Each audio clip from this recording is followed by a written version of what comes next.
Why is cone surface area important in geometry? Imagine you're wrapping a gift or painting a cone-shaped sculpture.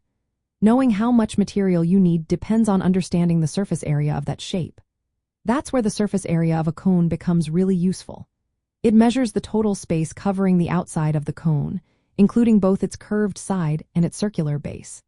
This helps in many real-world tasks like designing objects, estimating costs, or figuring out how much paint or fabric you need.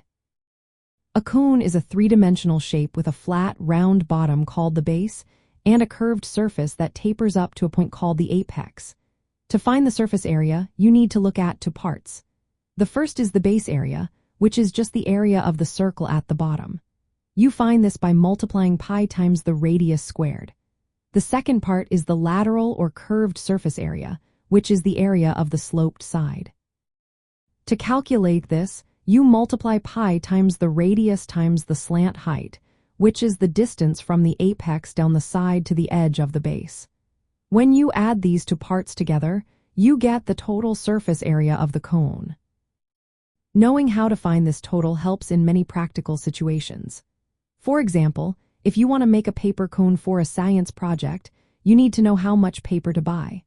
Or if you are painting a cone-shaped fountain, understanding the surface area tells you how much paint to prepare. It also connects to other shapes like circles and triangles. The base is a circle, and the slant height forms a right triangle with the height and radius. This makes the surface area calculation a good way to see how flat shapes turn into three-dimensional objects.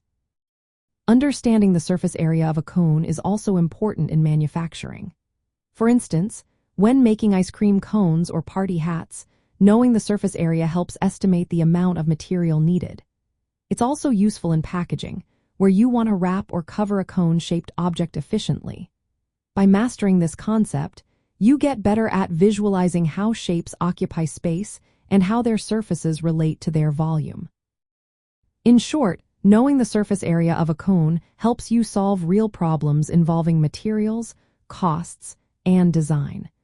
It links the flat shapes you see on paper to the three-dimensional objects we use every day.